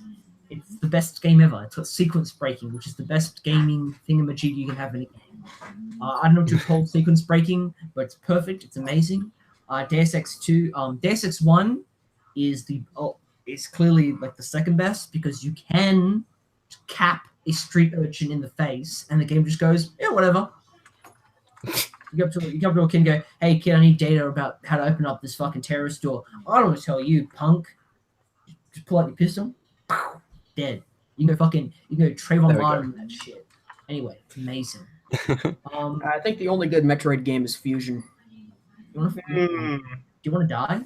I do like Fusion. Right. Do you want to die, Roland? I will appeal the gun laws in Australia so I can get some training just for that statement. Good luck with that. Yeah, basically. But look, point is, that's fighting words. Have you fucking played Other M? You played that masterpiece? Played what now? Other M. Oh, fuck. Oh gosh. A Let's get masterpiece. on a better topic. Maverick wants to know why you like Fusion in particular. Yeah. Because they'd already kind of blown their load with multiple games that were the same and terrible, and then Fusion wasn't terrible and it was also different. And then there was another one on the Game Boy that was Zero Mission. not terrible, but it was boring. So at least Fusion was, fun-ish. Generally, though, were there any The good Castlevania interpretation of Metroid has been consistently better than the Metroid interpretation of Metroid. Sounds about right. But I'm wondering though, are there any good indie games you've played this year? No. They're okay. Strafe's okay. Oh, no, I'm not talking about like this year. I'm talking about in general. Just in general. I finally played Super Hot, and What do you it think of still blows me away that they thought they could get $30 for it. PC I've games played are Super Hot best. VR for the first time. Super Hot VR is pretty amazing. Yeah. Like, it actually works really, really well because it's kind of like playing Twister, where you've got to get into a weird position and then stop. Nice. It's a lot of fun. I think that game's pretty fun, and it's got like that, that classic indie game. We're gonna do a mindfuck story, like whoa, and you're like, doesn't work. You can't blow my mind because it's been more than 10 years since 20 years since The Matrix came out. You can't pull this shit anymore. What about Are there any good generally looking forward are there been any good retro games you played recently? Yes, sort of, because I actually finally played Armored Core. Ooh. Yes. More after the review and Yes. front mission a little bit. I got a shitload of backed up Sony games that I need to actually try. Very nice choice about Armored Core. What's your thoughts on Armored Core? I don't like that style of game. I think it's an amazing game, but that style of short bite-sized missions, usually with a timer, you're going for score, that kind of stuff, I don't really like generally. But when it's done as well as Armored Core, I'm like, fuck yeah, I can get behind this. But when anybody else tries to make that kind of game, like a game that has such detailed mechanics, and then they're like, yeah, and you're going to play it for 3 minutes at a stretch, you're like, ah, shit. That kind of sucks. But that's what makes it fun. So that's what makes Armored Core great, because it's basically they get a really good template, and they make the same game for 15 years, and they stop making it because they make Dark Souls. Anyway, the history of the world in a nutshell. But Armored Core's great. It's barely functioning. They didn't innovate in any sort of way. And by Armored Core fucking 6, it's a train wreck. Anyway. It just seems like, anytime those franchises get up to such high numbers in such a short period of time. I hear 4 was the last really good game in the series, and I played 4 recently and loved it, and I'm working for 4 Answer now, and I don't want to buy 5. I mean, I might buy it to review it, but I don't want to buy 5 to play it because it looks bad. It's just I don't know how you can sustain interest for that long. Like MechWarrior has been around for such a long time, and each time they make a new one, the engine, the mechanics are so insanely different. I'm more Whereas impressed when it comes there's a lot of series that have gone up to really high numbers of iterations without changing. But And I mean, that's when it comes to boggles the mind. when it comes to MechWarrior, I'm more impressed that it actually exists. Can you consider just how much the shit show the development is? Yeah, it's that's madness. The way that MechWarrior keeps changing hands. That's probably what's kept it good. Honestly, is that so many different studios have had their crack at MechWarrior, and they all make their own. Like this is what I think MechWarrior is. And it's just like we're so lucky that they were all good and that they, they're all competent. So prior to 2009, right? That everybody who had a crack at MechWarrior did a good job because they were a good studio. what Like, it about could have easily slipped into some shitty, like some horrible owner who didn't give a crap, and they farmed it out to some studio that couldn't give a crap. what about when do we get That's a a nice when do we get a nice re-release of MechWarrior games on GOG or Steam? Never. Yeah, The ownership. It's like how long it took them to get just System Shock 2 on there because it was like, what is it? Some weird company that doesn't do video games ended up owning it. Yeah, a car insurance company bought Yeah. Looking Glass. There you go. Really? Yep. Yeah. What? How did that happen? I heard don't about know. this. I think they just wanted the staff there for programmers, probably. I Like, heard- there was a game I was going to review, PL or The Dust, which is a Polish game, and the company that made it, Optimus, was turned into Optimus Nexus, who was bought by Allnet.pl, which is a Polish media group, who was bought by Axel Springer, I don't know if I'm pronouncing the name right, who's a German media group, who was bought by another media group. This one just covers all of Europe. I tried to contact them. I was like, hey, you think you could re-release this game? Every email's dead. They don't have a working email. I can't talk to them. That's The programmer ridiculous. just gave up in like 2015. He gave everyone a link to the game with Russian, Polish, and English translations. It's like, here, if you want to play the game, just download this. I think That's honestly, ridiculous. I think that's one of the interesting things about gaming is that basically with films and books, it's very easy to preserve media like films and books quite easily. All you have to do is essentially just put it on a new format, upload it online. You can do it innumerable ways. But with gaming, just to get a functioning, working old game is incredibly hard or impossible for most people. Well, it's like, I mean, you don't expect that there's really any drive to, I mean, maybe there is some weird niche community, but like there's not a lot of interest in XL 97, right? Like somebody's probably got the diskettes and they still run XL 97 on their retro computer because they loved XL 97. But there's no drive to preserve that stuff. And that's relatively well archived, like that still exists. Like that's still easy to get. But unlike with films seem to be kind of, owned by so few companies that seem to last for a really long time that a lot of movies never really go away. Mm-hmm. Sometimes they do. Like when I was trying to get a Blu-ray copy of, or just even a watch. I really wanted to watch the movie Strange Days because I liked Catherine Bigelow's other films. And it was like, how do you watch this movie? Like, how do you watch it? You can't stream it anywhere. You can't really buy it anywhere. So how are you supposed to watch it? You can watch it by buying a digital subscription to whatever that, like lady porn network is. What are they called? Showtime? I think it's Showtime. One of those. Like you could get a subscription to that on Amazon Prime. It's like if you have Amazon Prime and you add a Showtime subscription for $10 a month, you can watch Strange Days. That's it. Or you can try to import, like was what I did. I imported like a German Blu-ray of it because I guess the movie was good enough or successful enough in Germany that it got picked up by a distributor.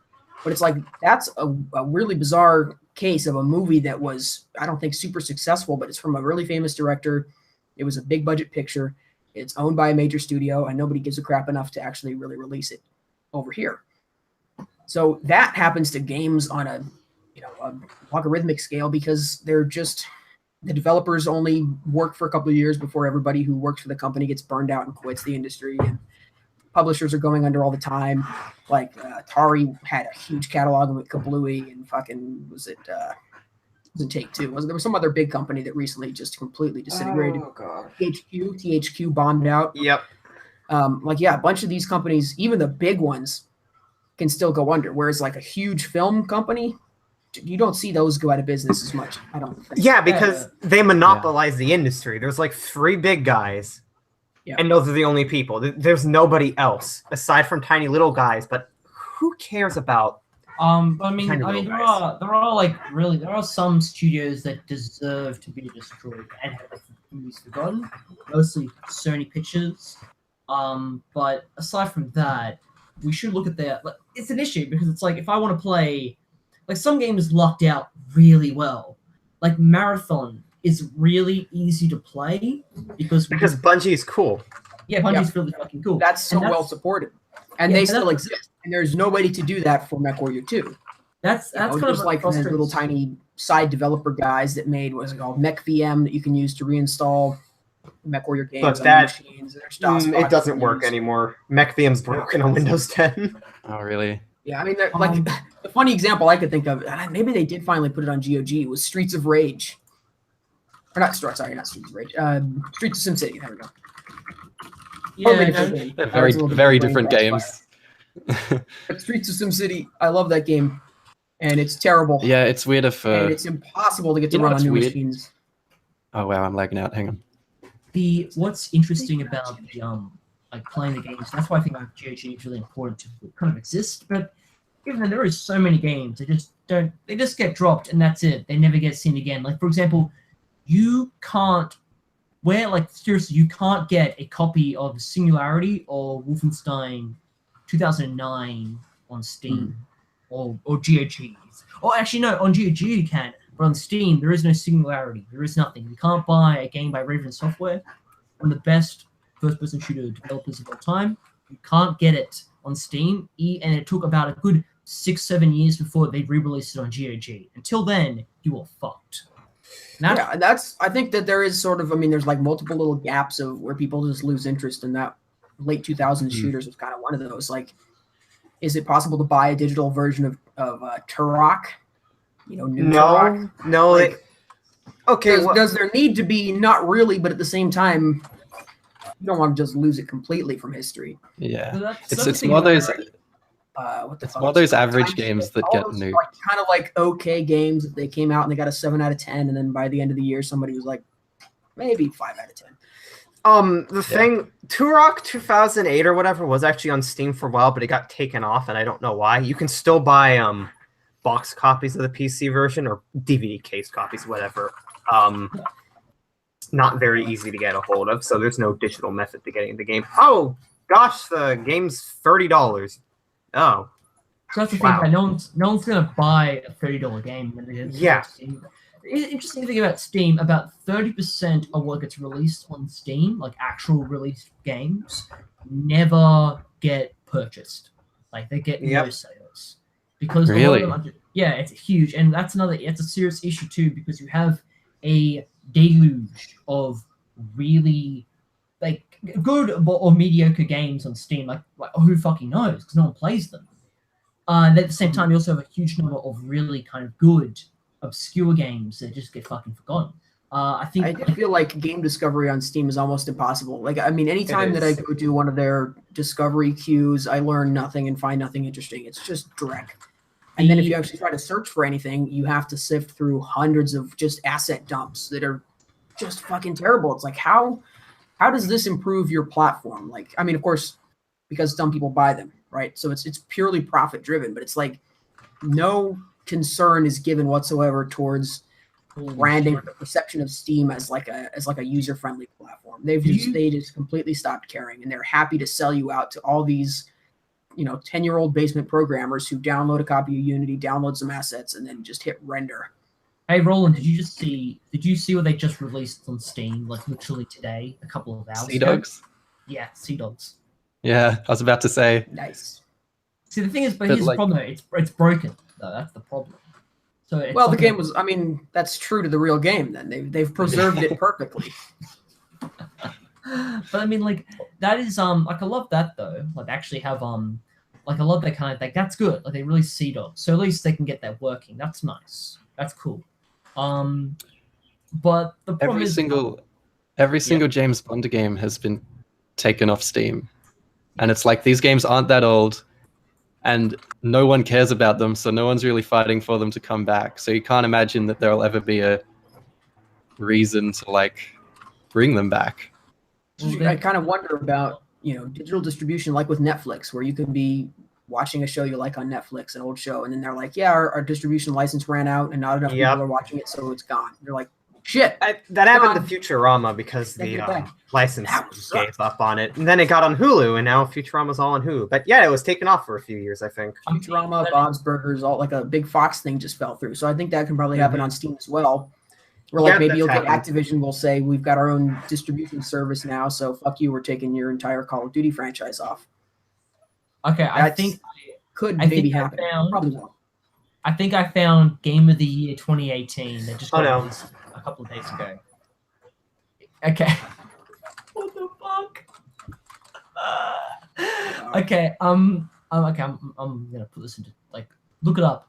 It's called Sexy Serial Killer. Look it up on Steam right now. It looks amazing. Oh god.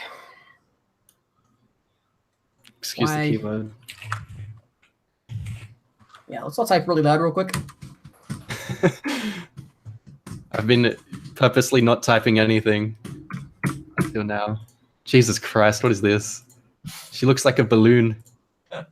How does this sort of stuff happen? Let's see if I can let's try to do like a real professional. Oh shit. Oh boy. For the illusion of being a professional podcasting or anything. That's unfortunately that's an example of like what comes on Steam now. Yeah. Let's see this. It looks pretty amazing, I must say that. Like it looks. What game is it? Sexy Serial Killer. Gosh, let's look this up. Is this one of those? Oh, gosh, that is. What the hell? Well, I tried to figure out how to show that on screen, and now my Steam doesn't even open anymore. Oh, of course. Obviously, I've done something terribly wrong. For recommended, it shows me things from soccer game because I need more shitty H games in my life. Thank you. I should mention though the game that actually does look pretty cool and I do recommend people to play is Syrian Warfare. It's a Steam game, but it shouldn't exist, but because it does exist, it's amazing.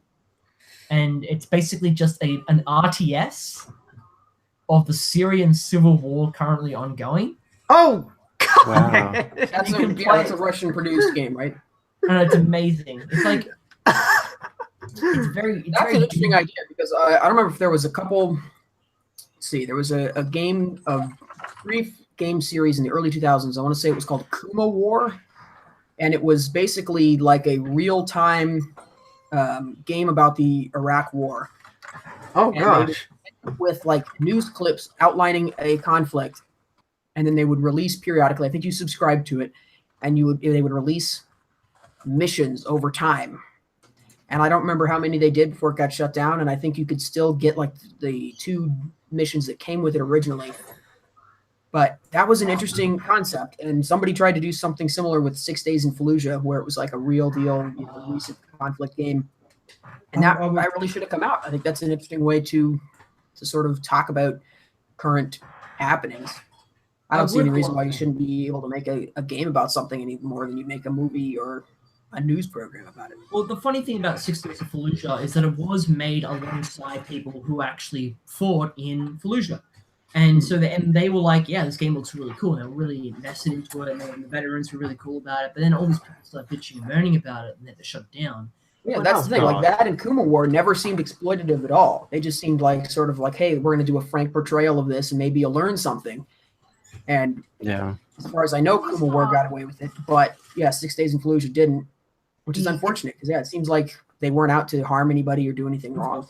It was meant to be like, they could have made a few jokes about it, like, could have come across like, could have like, I do think it would have been kind of cool if there was like an option in the game where you could like pick up like a dead Iraqi and just go like make him as a puppet or something. That would be pretty fucking cool. It seemed like they were going down the like hyper real, very unbiased route where they just wanted to show the event. Mm-hmm. And that's what I like about them. That seems a lot less disrespectful than like, I don't say Battlefield 3 or something, like a game that portrays a modern fictional conflict Absolutely. that makes war seem cool. But that's the Although to thing be about, fair, war is really cool. I mean, yeah, from a distance, war is amazing. Like, I mean, like if you look at war from a kind of a logistical, kind of like a militaristic, and kind of just a historical perspective, it's pretty incredible stuff. Just to see what mankind can do as a collective, it is pretty goddamn amazing.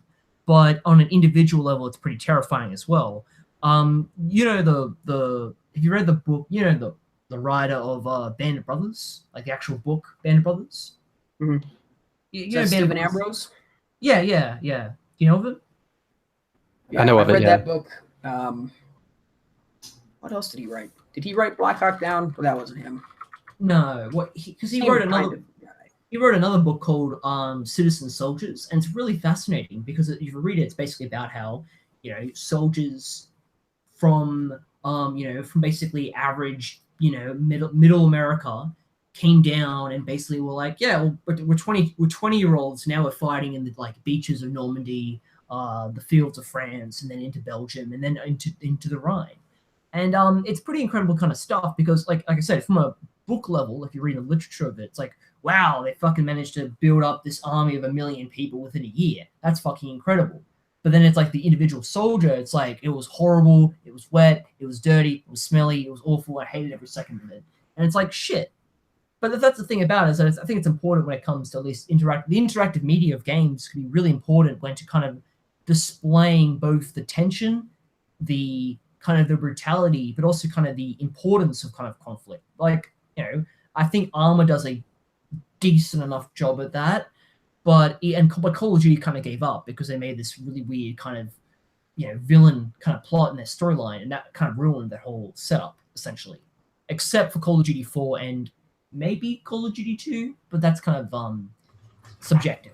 I always thought it was interesting that Call of Duty never positioned itself as like a pro-war franchise. They would always have all these really dour quotes on the loading screens from presidents talking about like the classic, "It is well that war is so terrible, otherwise we'd grow too fond of it." You're like, yeah, they're trying to present themselves as being anti-war. Well, I mean, There's that theory, I can't remember the name of the theory, that it's impossible to present war or combat in a way that doesn't make it seem cool. Because simply by portraying it, even as grim as you make it seem cool.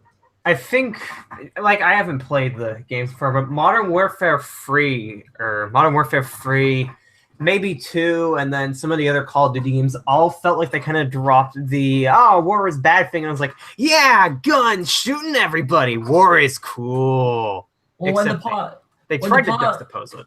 Well, the part of the story where you detonate a nuclear bomb over America that saves the day kind of gives them any sense of kind of like, yeah, that's kind of fucked. They don't dwell on the issues of that. Like, I get a WMD or a EMP blast that shuts down the eastern seaboard of the US would be like a fucking humanitarian crisis beyond proportion of what we could ever hope to dream. But by Modern Warfare 3, they're fucking they're re-invading, like they're kicking out Russia from Europe, they're fucking saving the day, they're winning New York back, and it's just like, what the fuck? I think that could be pretty clearly explained by the departure of the creators of the series, right? After Modern Warfare 2, there was a big dispute. They got shit canned. They went off to do their own thing.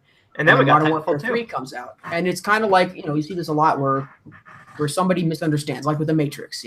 People loved the first Matrix, and the creators of the Matrix were like, oh shit, people love that. And they tried to make 2 more movies that took it up too far, to the point where the things that people loved, they now were stupid. And you're like, oh, that sucks. So the same thing kind of happened in Halo on a smaller scale, where Halo 1, for example, Sergeant Johnson, that's the best example. He's really cool in Halo 1. And they saw that, and they didn't understand why he was cool, so they said, all right, we'll make him a big character. And so they made Sergeant Johnson a big character in Halo 2, Halo 3. I can't remember if he featured any of the other ones. Maybe he featured ODST. But yeah, there you go. But the thing is, by doing so, they took away what made him naturally cool in the first one. And that seems to be kind of what happened with Modern Warfare. That they said, well, people really like these games. Let's make something like that. But without the driving force of the original 2 guys, they were like, we don't really know why. Let's just try to replicate it. So there's got to be a scene where, your character gets blown up by a nuke or something. There's got to be a scene where something shocking happens, like the airport shooting. they're just trying to replicate it because they didn't understand it. That's Don't something. forget, they do that fairly well in Modern Warfare 3 though, when the kid gets blown up though. Damn it! I get cut off for this. No, people looking at stuff on a surface level is something that's consistently bothered the shit out of me. Like I was trying to watch Neo Yokio with my brother, and I was thinking. I think You the don't, reason you don't deserve to be Toblerone now. I think the reason it's so ridiculous is because Jaden Smith watched anime and was like, man, this is crazy, but it also has the occasional like moral theme to it. So to me, it's like the reason Yokio's so just fucking stupid is because Jaden Smith saw the ridiculousness of it, saw the occasional philosophical theme, and thought there was all to it, and he didn't realize that there's stuff in between to actually tie it together. People only look at stuff on a surface level, and then they actually don't put any effort into it. I can't like Will Smith anymore because he's trying to make his family this weird. Smith's weird, man. He's a very, like, he's not, I don't think he's a bad guy. Like, I don't know, he's a family man, I guess, and he tries to do what he thinks is right, and he's not a bad actor. I mean, I fucking really like iRobot. I think iRobot was one of his better movies, and no one watched it, and no one likes it, but I think it's really good. But, Product of its time, definitely. His son's really just awful. I've been watching his shitty movies for the last 10 years, and they're all kind of awful. Jaden's off. Yeah. I mean, I'm not trying to say. I mean, like, here's the thing: Will Smith, in my opinion, is like an honorary Aryan, so he can come into the ethno state. But Jaden Smith, no, he's inferior genes. He doesn't come in. So, basic. Other than that, I mean, like, yeah, come on. I feel like Will's been pushing. I feel like Will's been pushing Jaden on everyone too hard. Yep. And You can't like force it. You cannot force it to happen, and talent is not hereditary. I think Jaden could, like, in 10 years we could be like, wow, Jaden really turned around. He's an actor now. No, like, we're not.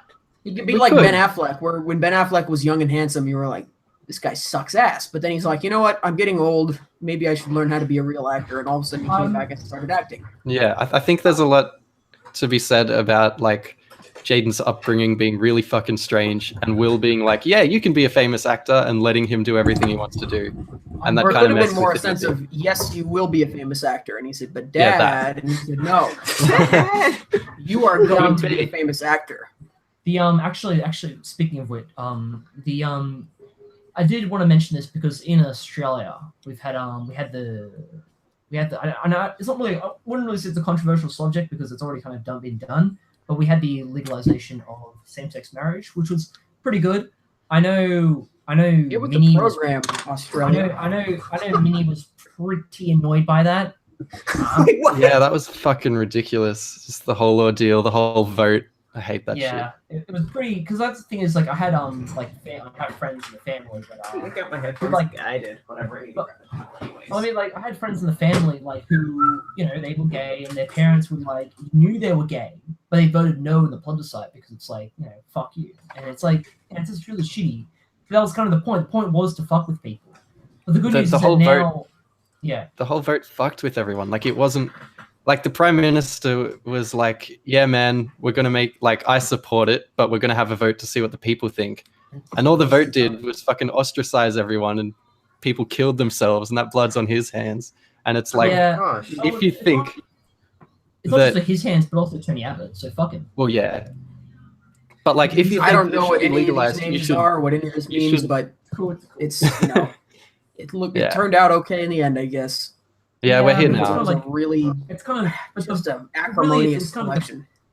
But here's the thing, like, I mean, I think Australia is a pretty cool country, but we also have a government functions very weirdly in how they kind of have a lot of opportunities to really be kick-ass, but they don't. Like, they go like, should we, okay, so a guy comes in, hey, I'm willing to build all the solar panels and shit and create Australia basically be the breadbasket of the new solar industry. No, go fuck yourself. All right, okay, I go to China, and now China's producing all the world's solar energy.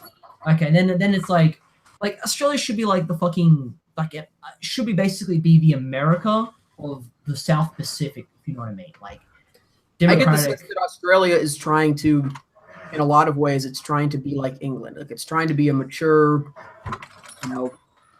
slow conservative country like the United Kingdom. Yeah, but that's not. Well, here's the thing about UK kind of embraced austerity, like economically. So, but we're not really like that. We're pretty spend happy on quite a few projects, like buying 1 billion submarines, but also not. We're also cutting on universities and stuff, which kind of suck. But hey, on the plus side, it's not like it's not like we're being, becoming undermined by rivaling growing powers in Asia or anything. So we're going to become pretty irrelevant pretty soon. But hey, Minnie, do you drive a Holden Maloo? I do not. I Why thought do you everybody ask? in Australia drove a Holden. no. The way you said that sounded like what was it, like you just you have a pre-recorded script and you're just inserting more words into it. It's like, hey Minnie, do you drive a Subaru Cadillac? It's like an ad read. It's like, oh, now a word from our sponsors. Hey, Minnie. Let me look directly at the camera. Hey, viewer, do you like audiobooks? Consider a subscription to audible.com. How does it No, it work? would be like, consider a subscription to audible.com. The way it works is simple. A lot of Holdens here. The Ford is better though. They're pretty dominant here. Fact. I don't have Come a strong on. opinion on this. Come on. Yeah, What no, about no. what was that garbage car you talked about in your rally video, Roland? Probably the Skoda. yeah. Sounds like Skoda's- scrotum. Or Skoda. Those are becoming more popular here. There's a suburb in my suburb. There's a Skoda dealership, Awesome. and I'm seeing them more and more. All right, well, it looks like Do you guys have a lot of leftover Trabants? I don't think so. We're all Utes. Utes are amazing though. Yeah. Have you seen a Ute? Have any of you Americans seen a Ute? Well, like I used to watch Top Gear, and I think they occasionally would play with some Australian cars, like the Holden Maloo, and say like, "Wow, this thing's awesome. Why isn't it in the UK?" It's like, of course, nobody think a outside of Maloo's Australia wants right? one of those. You should come down. Like, I mean, because I'm currently now, after losing my job because of Minnie fucking jinxed me. I'm working at a Unverifiable. I'm working at a bar, so I see a lot of people driving in with. I probably would have seen a Holden Maloo at some point because they drive through a lot now. But I get a lot of Holden training. Maloos are those massive hobbyist utes, right? Where they're like V12 or V8s or something. Yeah, I just probably should. giant. I really and wanted that. Holden I could just get an El Camino, or the It's- what yeah, the hell was that an called? El Camino is a Subaru Ute. Baja. A lot of people drive in. Or a Ford Explorer Sport Track, or a A lot of Hummer people drive H2 with in. a pickup bed. I mean, there's so many, or a fucking Cadillac. Was it Cadillac XLR or something like that? There's so many options for non-pickup pickups in this country. I don't need to come to Australia for that. You do get some good cars though. That's one of the things about them. Like, people come in, they get out of their Holdens, they get out of their Utes, they're wearing a singlet, they look like they're gonna bash you, and they talk about the Maoris and how dangerous they are. And I'm like, thank you, sir. All right, can you go, please? It's pretty much amazing. You gotta at some point you gotta come down to Australia so you can kind of just see how it all functions. It's pretty great. It's like I said, it's, as someone put it, it's like a 1950s America, but with the social values of the UK. It's great. Sounds pretty awesome. So no we're at guns, about though. 20 minutes left of our scheduled time. Does anybody in the chat have any burning questions they want to ask us to sort of bring out today? Let's see what If they're too racist, then maybe Selican will read them instead of me. Yes. I'm gonna clock out of those. If there's any ethno-straight questions or any kind of like race realism questions, Then just save them. please- Just don't even. Just fucking put them down, man. Because I don't want to give anybody sound bites, you know? Yeah, no, don't worry. I've already got them. We must secure an existence for our children. And anyone have predictions for Red Dead 2? Axe and Funny. It's gonna suck because they got It's gonna- loot boxes. yeah. It's going to play like GTA 5, which is going to suck. It's going to be awful because they're going to have an MMO content because they're going to build on the base of GTA 5, which is almost an MMO, but not quite because it was kind of shitty. And then they're going to basically have loot boxes. It's going to suck balls. If they could just have the gunplay of Max Payne 3 and just the open world nature and kind of the believability of Red Dead Redemption just built upon it, it'd be the best fucking game ever made. But they're not going to do that because that's not how Rockstar works. They're not really a developer. They're basically a platform. It's like Blizzard, for example. They don't make games. They make They make kind of platforms for gaming activities. That's why their games are so average when you break It's like it the down next mechanically. level of Steam, essentially. It's like, well, we've built the groundwork over the rest of our long, illustrious career. Now it's time for somebody else to shoulder the burden. We're just Like- going to step back and crap something out. Rockstar, like seriously, look at the games Rockstar actually makes. They used to make like, okay, they used to kind of be invested into making kind of like, you know, different games over the time period. But now they're invested into making essentially open world games, but just the kind of the same thing, crime sandbox. That's kind of it. There is no kind of extra bits of pieces there. The Their exception big to it strength now is making boring games. that's a good point. I'd love we him got, to go a back couple to questions like. from Big Pinocho. One, are you ready for the Duke controller? I don't know if you're implying that they're coming back, but I do have a Duke controller in terrible shape, but it's awesome. It's funny you mentioned the Duke because I bought one because I wanted to own one just to own one. Yeah, And me as too. soon as your hands touched it, you're like, oh no, I've made a terrible mistake. I have small hands, and Maverick, whom I was going to send him one because his controller broke, and I bought a Duke knowing he has big hands. Like, oh, maybe he'll like it. So I hold it, and it's like, my thumbs hurt.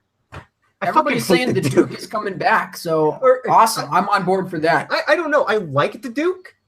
It's fun, but I can't hold it for too long because my hands are small. But then I give my brother one, and he's like, this is pretty good because he actually has big hands. It's like, I don't know. The Duke's great for people with large hands, and it's terrible for people like me who have small hands and find the DualShock to be just right. I can't stand it DualShock because my hands are all like crunched in like that. I just feel like I don't really have any control over it.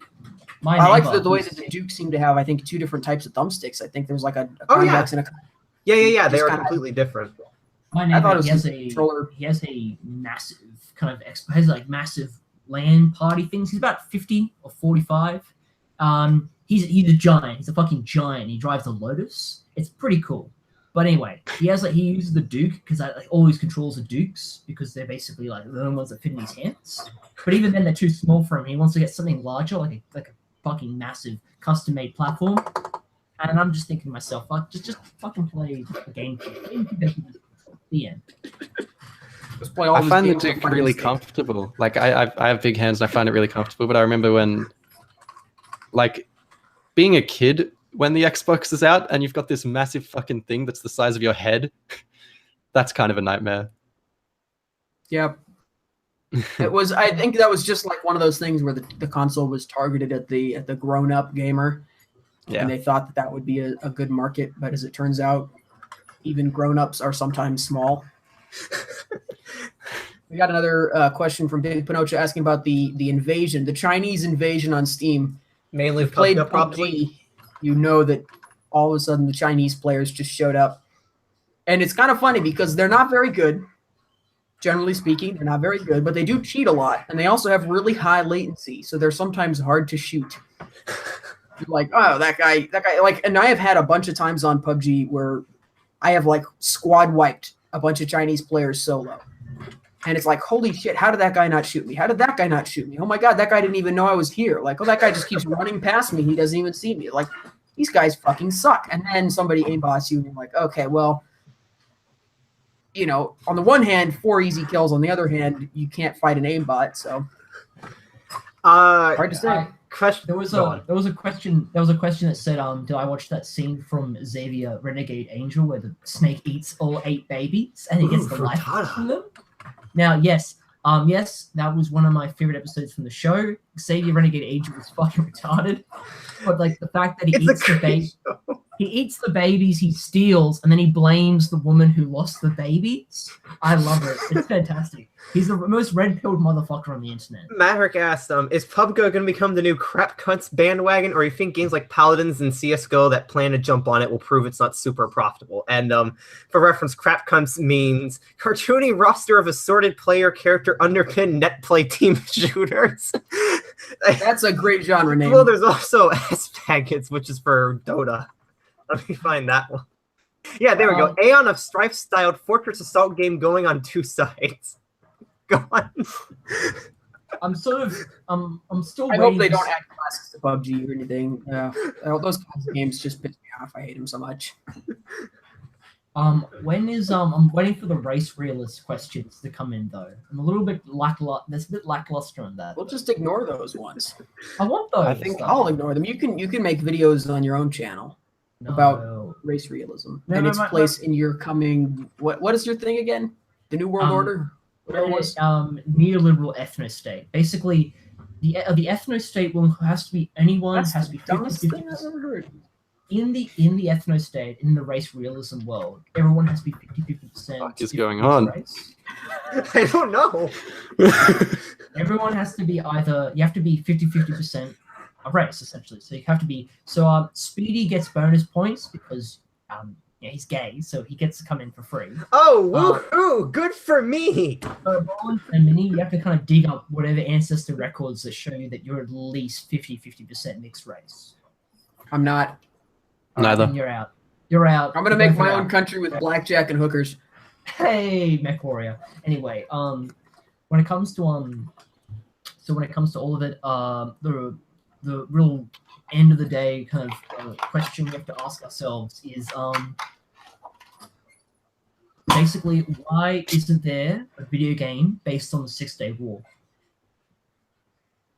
Too soon. Come on. Or not soon enough. I'm not sure. Have you actually looked up the 6-Day War? Like, it would make the best Call of Duty campaign. It's got air battles, tank battles, infantry combat. It's amazing. The problem is that everybody can agree that Russia is bad and that they hate Russia. Yeah, But you cannot get people to come down on one side of Israel, or in favor or against. You cannot make a game involving Israel without making 50% of the country mad. It'd be the video game equivalent of Australia's gay marriage vote. It would ruin the country.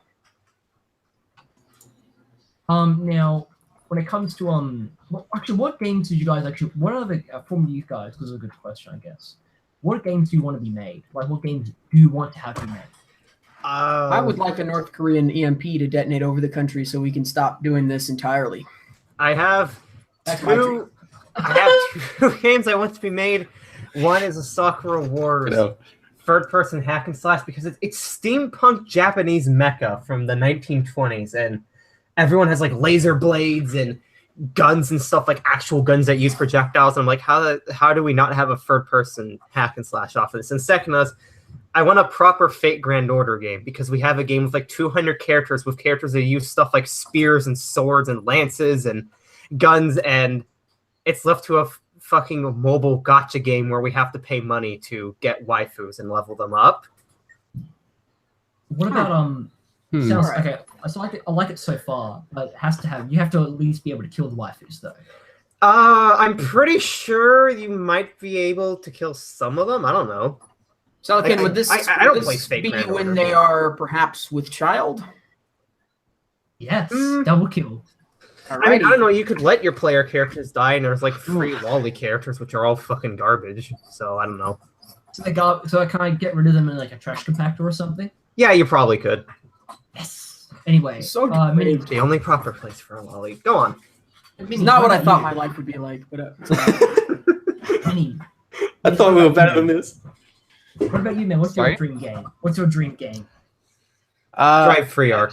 I actually would like a sequel. This isn't my first pick, but I would actually like a sequel to Kane and Lynch.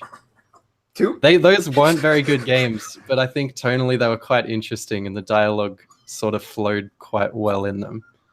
And if they made a good one of those, I think that could work really well. It'd really do it for me. Roland. wow, man. If I could get a MechWarrior game that doesn't suck, I don't think we're gonna get that. Okay. You mean What about- MechWarrior Online's gonna suck? Or 5, sorry? But yeah, MechWarrior 5's gonna suck. MechWarrior Online already does suck. Yeah. What actually? Here's another Yeah. question. Actually, to Roland, because you're more aware. Actually, I'll Speedy or Roland, whoever. 'Cause you guys are more aware of it than me. Is Mech Commander worth playing? I played a bit of it. It was fun. The first one is, I would say, Mech Commander 1 is really good. Mech Commander 2, I just kind of felt lifeless to me. Now, I'm also wondering, generally, are there any kind of obscure bullshit games that you'd recommend playing like right now that I haven't heard of yet? God, I don't know. Yeah, this is tough. You always ask the hard questions. I've been playing a lot of State, or all of a sudden you're like, what is the best obscure RTS with simulation I've been playing a lot of elements that I haven't played yet? I've been playing Majesty a lot lately. Not that Majesty's like obscure, but it's a very, very cool game. And it holds up a lot better than I thought it would. Kind of in that vein, there's a couple games I was thinking about. I was looking at games done by Strategy First, and Strategy First used to be like a really reliable publisher for me that I'd like look at games and I'd see the Strategy First logo on them. I'd be like, that's probably going to be pretty good. And two that I liked that I don't think were super successful or super popular was Kohan, Immortal Sovereigns, and then a game called Disciples, Golden Land, what the fuck, Disciples, something like that. Both of those were kind of interesting strategy-ish games that I really liked. I think Kohan's fantastic. Yeah, Strategy First was basically like they would just go out into the world and find all the coolest little like real-time strategy gem or any kind of strategy games, and they'd bring them in. And that's one of the reasons probably why I bought Chrome, because I was like, oh, this game looks kind of cool. Oh, shit, and it's got Strategy First on it. Like, I'm buying that. I don't know how they got involved with that game because it's not a strategy game, but they know how to. Have you played European Escalation? Nope. I'd look that up You as heard of well. it? Wargame European Escalation? You played it? No? Come on. Nope. Well, you haven't played that? It's amazing. Okay, fine. Does it have some kind of weird like racist tirade in it? No, of course not. No, it's just it's really good because basically it's a World War III simulator where you basically control a good few hundred different types of units, from Warsaw Pact to NATO to Russian to like neutral countries like Switzerland, and you basically duke it out across the fields of Germany or parts of Eastern Europe, and it's amazing because basically the game is the threat of it's about escalating to nuclear conflict, but it takes different what-if scenarios in history and then just kind of plays it out. Like, what happens if, like, for example, Able Archer got hot and then shit goes really south and people get fucking blown up, and it's really goddamn cool. And just play it. It's amazing. It's also kind of broken, but the depth and detail of all the units and the tanks and all that shit is just the best thing ever. Just play it. Just play it. Looks interesting. Just fucking play it. It's amazing, man. Do you guys remember the Cossacks games? Oh, I love those games. Sort of. They were fun as. Did you play American Conquest? Yeah, I did. Okay, I remember. See, I know what the Cossacks games are. I just never played them because I'm not much of a strategy guide. They're really good. Well, actually, I'll preface it. American Conquest is really good. The Cossack games are really, really hard, but they're great because they're made out of Slavic magic, and they're perfect. American Conquest is amazing because it's basically like you can just genocide all the Indians, and there's nothing that stops you. It's just nothing gets in your way. It's amazing. How do I delete this? Can I just like leave? No, yeah. But it's great because you can basically, if you have no food, everyone starts dying out of hunger. If you have no gold, all your troops start like shooting at you. It's amazing. And then it's a really cool game. But what's more, you can also just scorch earth the whole map. It's so much fun. It's a perfect game. It's like perfect. There are no flaws. Checks all the Solican boxes. Yes. It's just one. Misery Simulator, which is why it gets your stamp of approval. The only real game I want to see made is a Ring of Red remake or anime. That would be pretty cool. That's one that's like set in Japan. You're fighting commies. You're fighting your own government. You're blowing people up with your steampunk mechs. It's amazing. It's the best game. Except the lack of what. Right. Yeah. Oh, you're trying not to make the counter go up again? Of dead kids? Oh yeah. There we go. Someone asks, what about Mountain Blade? You guys played those? I really liked the first couple of those games, but they never seemed like they'd ever finished one. They just would make a new one with a couple new features, and they wouldn't finish that one. So I got kind of burned out on it. When it comes to Mount Blade, they're pretty great games because of just all the modifications. It's just great being able to have like playing as samurais one moment, then switching the game mode to someone when you're playing in the Wild West, and it's very seamless. It's glitchy, it's silly, it's very dumb, but it's like it's a very engaging kind of experience. I'm really looking forward to what they do with it because the new one, Bannerlord, looks incredible. I'm hopeful I for like that, it, but I'm worried that after a couple months of Bannerlord being out, they're going to be like, okay, here's Mountain Blade Bannerlord Steampunk Edition or whatever. They'll come up with some weird spin-off, and they'll put new ideas into that and not into Bannerlord, and you just keep getting this weird increment where none of the games are complete. That hopefully won't be the case because they're very mod friendly usually. Like a lot of the games they release are mostly just modders who've just made a good mod of the game and they just help push it out of the door and make money off it. They're basically like Paradox. But I'm back. All right. But basically, Well, Mini keeps dying, and I think we've been going on for about 2 hours. So if there's no pressing issues, we might have to wrap up for now and save the racist tirades for next time. Sorry for all the awkward questions. Sorry for all the kind of general awkwardness. It's fine. But I mean, like, I We've kind of grown like to accept you for who you are. Do we need to put in a disclaimer that Salakin isn't actually racist, or is that obvious? It's all should be it's all obvious. fun and games. I've started like a Joining whole. us on this bizarre American/Australian team up podcast, the AA podcast. It's all fun and games until Mini-Me throws a boomerang at Salakin's ground harness and kills him. Trying to kill his pig. No, fuck you. All right, I'm leaving. I'm gonna look after my pig now. I have to look after You better be careful. Somebody's gonna swat your pig. Shit, okay, I've gotta go. And his ground harness. Gonna get shot by the Australian police. Those trigger happy motherfuckers. All right, thanks for joining us. Salakin's not as racist as he sounds. Maybe he's probably more racist than he sounds. I'm about exactly as racist as I sound. And he's not racist at all. So thanks for joining us. Hope you guys had a good time. I don't know what we accomplished today. I guess we took 2 hours. We wrapped it up in a little ball. We carried it out back. We put a 12 gauge right in its mouth and just bam. We killed the shit out of that time. So it was fun. Yeah, it was. See y'all later.